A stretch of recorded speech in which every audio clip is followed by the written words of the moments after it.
Uh thing of beauty को एक बार और देख लो। A thing of beauty, a things of beauty क्या है? ये प्रकृति की सुंदरता के बारे में विवरण वर्णन है। ठीक है, एक छोटी सी पोइट्री है, एक कविता है। ये एक एंडेमियोन नाम की एक कविता का एक पार्ट है। ठीक है, आपको तो पता है कि अपन ने जब सेंटर आइडिया लिखा था तो कुछ चीज़ें लिखी थी। क्या लिखा था? A thing of beauty is very simple poem, beautiful poem, is composed by John Keats, it's a part of Endymion. ठीक है, ये चीज़ें आप लिख लेना। और यदि नहीं बन रहा है तो कुछ और सिंपल सिंपल चीज़ें हैं, जैसे कि ये लिख देना, a thing of beauty, a thing of beauty is very simple poem. Poem मतलब कविता, सिंपल मतलब सरल कविता है, बहुत ही सरल कविता है ना। आ थिंग ऑफ ब्यूटी, प्रकृति की सुंदरता, जो हमारी कविता है, जो पोइट्री है, बहुत ही सिंपल कविता है। ठीक है, a thing of beauty is composed by John Keats, जिसको कंपोज किया गया है किसके द्वारा? जॉन केट्स के द्वारा। ये इसके पोइट हैं, कवि हैं। द पोएम, इस कविता में, द पोएम, पोएम मतलब इस कविता में। पोइट, पोइट मतलब कवि, क्या चाहते हैं? Want to give the message, हमें संदेश देना चाहते हैं। वांट मतलब क्या होता है? चाहना। क्या चाह रहे हैं ये मैसेज देना चाह रहे हैं, कि मतलब देना।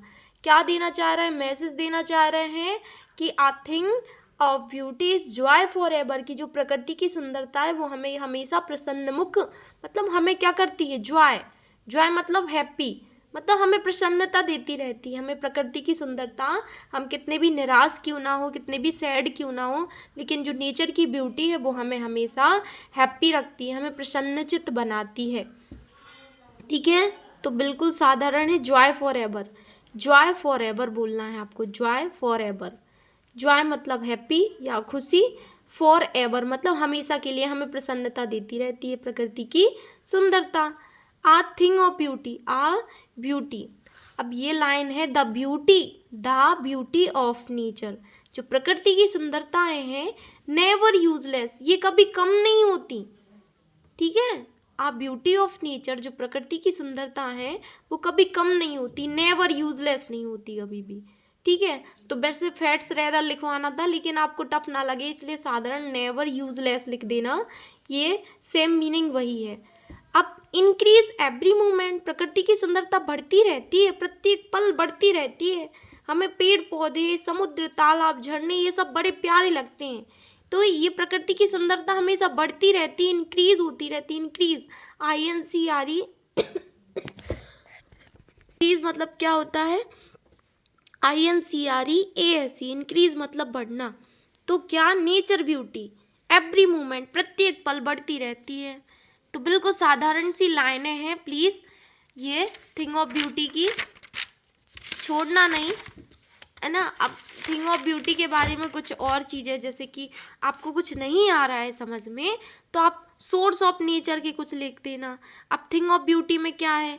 सन आते हैं, मून आते हैं, रिवर्स आते हैं।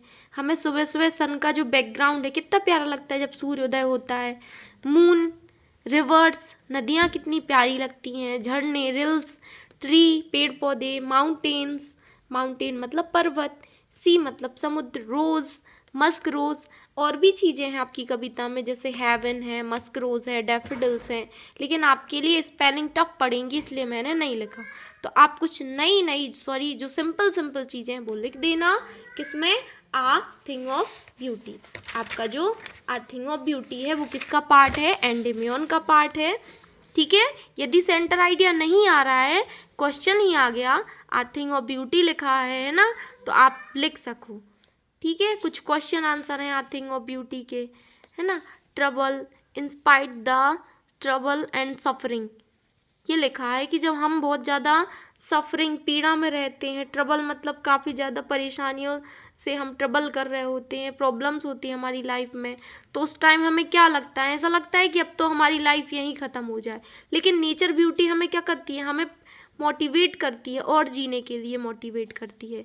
ठीक है, ये क्वेश्चन VIMP है, grandeur associate with the mighty dead. वैसे आपसे याद तो नहीं होगा, आप तो उन्हीं लाइन्स को याद कर लेना, लेकिन यदि आ गया ये क्वेश्चन, ग्रेंजुअर एसोसिएट माइटी डेड, मतलब इस कविता में महान मृतकों की बात की गई है कि हमें हमारे जो महान वीर जो मर गए हैं, लेकिन उनकी कहानियाँ सुन के हम प्रेरित होते हैं, मोटिवेट होते हैं। एग्जाम्पल जैसे छत्रपति शिवाजी है, महाराणा प्रताप है, अकबर है, या फिर कहें तो हम किसकी बात करें, समुद्रगुप्त की बात करें, जो महान महान लोग हैं, सम्राट अशोक है। तो इनके बारे में सुन के हमें क्या होता है कि इनने कैसे भारत में विजय प्राप्त की, किस प्रकार से मतलब महान वीर कहलाए है ना। तो ये जो क्वेश्चन आ जाता है, इनसे हम कैसे प्रेरित होते हैं। तो grandeur associate with mighty dead because the image that on the day judgement they will reward by the god for the noble work.